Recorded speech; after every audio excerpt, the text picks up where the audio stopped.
still looking at the axial skeleton, and so we've gone all the way from the skull and we're moving down to the back of the pelvis, which is going to be the sacrum and the coccyx. So when we look at the sacrum here, you can see that it's going to be connected to the base of where the lumbar vertebra, we're going to be right here at the top of the base, and it moves all the way down to a pointed area down here at the apex, in which the coccyx is going to be right down there attached to it. So this is going to be the tailbone. The coccyx is a vestigial organ. It really serves no purpose whatsoever, though it does tend to get in the way during labor, and it is easily broken, so that doesn't feel so good. This is going to have some interesting aspects of it because, like I mentioned before, how when you're a child, you have more bones than you do as an adult. Well, this is going to be some of the places that we're going to find that. So, for instance, our coccyx here, the coccyx in people is going to vary anywhere from 3 to 5 segments. So that's one of the variations we're going to have from person to person. They are going to fuse. They're going to fuse by age 26. So before that, they are not completely fused together, and they're individual bones that are kind of held together by cartilage. So you can kind of age a person's skeleton based on their coccyx. They can do the same thing with the sacrum itself. So notice the sacrum is actually going to be fused sections as well. What you'll find is over time, usually again around mid-20s to 30s, these are going to start fusing together to create these transverse lines in there. So where these transverse lines are, these used to be distinctly different bones, but then they fuse together as people get older. That's the end of the axial, so now we're moving on to the appendicular skeleton. So remember, the appendicular skeleton is referring to the appendages that are going to be coming off. So with the appendages, what we're going to be looking at is we're going to divide the superior and the inferior halves from each other, and we're going to look at what they refer to as girdles. The pectoral girdle is going to be the part that's attaching to the axial skeleton, and that's going to basically making up your shoulder area. And then we're going to look at the pelvic girdle down below on the inferior end. So when we're saying girdle, that's just going to be that attachment point to the axial skeleton itself. The appendicular skeleton's function is super important because that's what's allowing us to move and manipulate objects, because we're allowed to move our arms and legs around, and allows us to walk as well as pick things up. They're going to be the supportive structures, which are the girdles in there, which will allow us to attach to the axial skeleton for those particular movements. So you are going to need to know the major bones in the appendicular, so make sure you can identify clavicle, scapula, humerus, radius, ulna, your carpals, metacarpals, phalanges. All of those are things you are going to need to be able to identify. With the pelvic girdle going downward, then you have your femur, the patella, which is your kneecap, the tibia, the fibula, the tarsals, metatarsals, and phalanges. Those are things you're just going to have to memorize. So just make sure you're going through and identifying them on the skeleton, and then the major processes and attachment places that you're going to find in the other slides. So let's look at the pectoral girdle first. So when we're talking about pectoral girdle, that's going to be the portion of your upper limbs that are going to be attaching to your axial skeleton.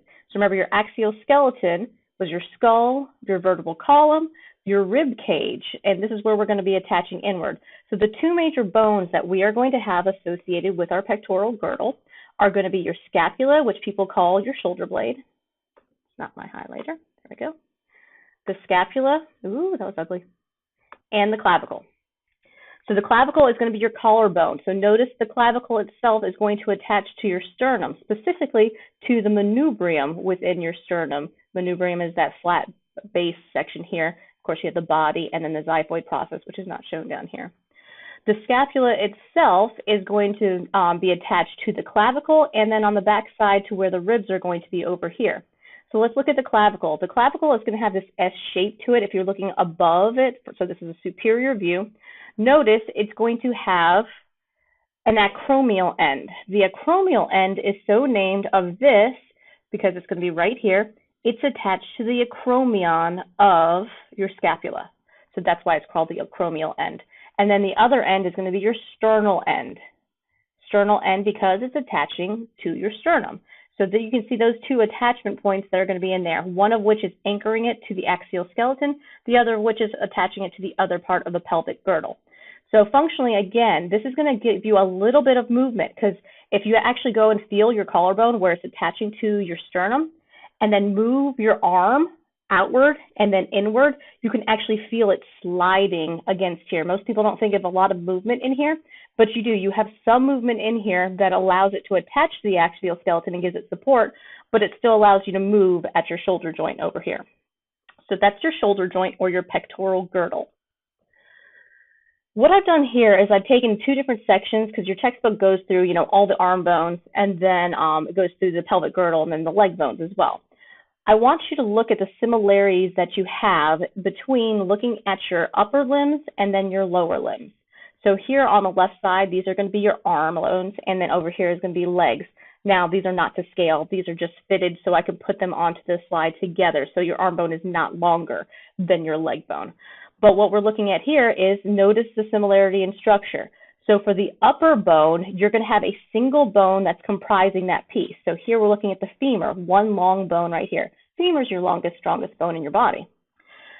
For your upper arm bone, this is going to be considered your humerus. And technically speaking, this is your arm. When people are referring to the lower half of your arm, that's called your forearm because this is your arm bone or your humerus. When you hit your funny bone, it's your humerus. Scientists have a good sense of humor. The humerus is this bone, though it's spelled a little differently. It's not going to be like when we talk about humor. Let's see where it is. Here we go. There's humerus. That's how you actually spell humerus. And what you're actually going to be hitting is going to be this medial epicondyle. That's the funny bone, and there's a nerve that sits right on top of it, so it's going to be quite uncomfortable. So again, make sure you're noticing the structure similarities between the upper limb and the lower limb. So you have your humerus and your femur, and again, you're going to have rounded tops because they're going to fit into the girdles, whether it's the pelvic girdle or the pectoral girdle. They have to fit into that shoulder. They have to fit into the hip. And then it's a long bone going downward, and then you have a flatter surface down here because we're going to be an attachment site for another bone. So we have a major joint that's going to be here. This is going to be our elbow. So our elbow is going to be the place where you're going to have both your humerus and your two forearm bones that are going to come together. Same thing here with your knee joint. You're going to have the femur on the superior end, and then you're going to have two lower leg bones. It's going to be your fibula and your tibia that are going to be down there, as well as your kneecap, which is going to be your patella. Remember, patella is going to be your largest sesamoid bone. So the lower parts here. So again, like I mentioned before, you have your radius and your ulna that are going to be comprised of the two. Ulna is going to be on the little finger side of your arm when you're looking at it for your forearm. Notice there is this interosseous membrane. So they're not just floating, kind of hoping to stay together. They're actually held together by this connective tissue. And you're going to have an interesting movement that you're allowed within your arm that you're not going to have within your leg. So if you hold your hand palm up and outside, what you'll find is that the two bones are going to lie parallel to each other. That's going to be considered in supine position. So that's supine. If you were to take your palm, which is up, and then twist it downward, feel your arm bones and how they move. Just go back and forth, palm up, palm down, palm up, palm down. You'll feel those bones moving back and forth. They're actually able to twist over onto each other without actually separating because they have this interosseous membrane. Moving down, you're going to go through pronation. So this is going to be a movement that you're going to have in your upper limb where you don't have the flexibility of that in your lower limb. So with your lower limb here, that you have your knee joint, which would be at the top, and then you have your tibia, which is a really strong bone. That's going to be your shin bone. And then the fibula, which kind of acts like a little extra bone. You don't actually need to have your fibula at all. So again, looking at the parallels that we have between the arms and the legs, we do have two bones that are going to be in there. You have your radius, and then you have your ulna. The ulna is going to, again, be on the little finger side, if you look at your hand. And then you're going to have the radius over here, which is going to be more substantial when you look distally on the body. Notice over here, this little fitting area right there. That's where your humerus is going to be sitting into it. This joint that you have for the elbow is going to be different than the joint that you have for the knee. So notice how you have this structure over here where it's going to fit into it. It's going to kind of interlock these particular areas. So you're going to have a different type of movement that is going to be associated with your elbow than you would with the knee. So with the humerus that's sitting into here, you're going to create what most people refer to as your elbow. That's actually the olecranon. So the olecranon is this pointy end on the end of your ulna. So here's your ulna, and then it's going to fit, and that's the pointy end of your elbow. Your elbow, though, is really a joint. So when we're talking about the elbow in anatomy, the elbow is comprised of the ulna plus the radius and the humerus all fitting together because it's that joint that we're looking at. So like when we're talking about your knee is not the patella. The knee is going to be the femur with the tibia, with the fibula, with the patella all together because it's going to be a joint. So the type of movement that you have is going to depend on how these are fitting together. So the humerus is going to sit in here, and this will allow you the rotation that you're going to have laterally, where you're going to be able to go through pronation and supination with your arm that you would not have with your knee. So when you're looking at your knee, you're not going to have kind of a divot that the femur is going to be going into. This is going to allow you to move your knee and your leg, anteriorly and posteriorly, but you shouldn't be twisting your knee around like you would with the arm over here. You're still going to have that interosseous membrane that is holding your tibia and your fibula together. Now here's my little pet peeve right here, tibia and fibula. Now with the labeling, you're going to have to write these out because there's no word bank. Do not have a tibula and a fibia. Those aren't a thing. Generally speaking, I don't take off for spelling, but if you mix up two words where I don't know which one you're actually referring to, then that is a case where I will actually take off points for it. So make sure that you're spelling these accurately when you go through it.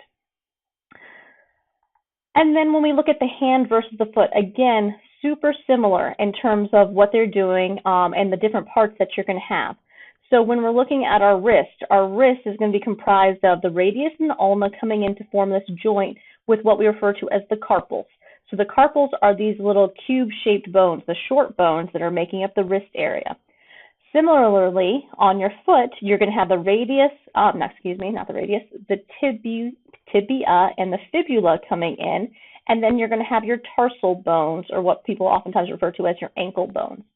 So the tarsals are going to be here, and there's larger bones in here than compared to your actual hand, because that makes sense. Your foot is usually bigger than your hand. So you're going to have larger bones that are going to be comprised of this area. You're going to have your meta and meta here. So for the hand, you had the carpals. So these are the metacarpals. For the foot, you have the tarsals. So these are the metatarsals. And then you name the individual metatarsals based on their position. So notice we're going 1, 2, 3, 4, 5 for our metatarsals, and they're going to be named with Roman numerals. So notice this is going laterally and then counting inwards medially. So this would be like your right hand that you're looking at. Over here, though, notice we look laterally on the outside. That's 5, 4, 3, 2, 1. The one that you start counting is from the major digit that you're looking at. So your big toe, which is technically referred to as your hallux.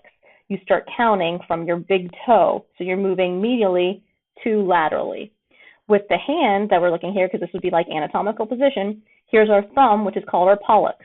Our pollex is where we start counting, and then that's where we start with the 1, and then we go medially as we're counting through. So your pollex that you have is your thumb, and all of these are basically different types of phalanges that we refer to. The pollex is the only one that has a specific name because it's the one that's only going to have the 2 segments, but notice for all the other fingers, you actually have 3 phalanges that are associated with it. When you see phalanx, the X, that's singular. So these are individual phalanxes, but we call them phalanges as plural. So same thing here, all of these are considered to be phalanges. So toes and fingers, these little bones that you have, they're all phalanges. So again, tarsals, metatarsals, phalanges. Carpals, metacarpals, and phalanges. All right, so that is the end of this section. So make sure you are really paying attention to the labeling and go through the slides and see which ones I've highlighted on that other slideshow to let you know specifically what you're going to have to be able to label for the test. I put up blank versions of all of those different labeling options that could be on the test, so make sure you're utilizing those and practicing with them.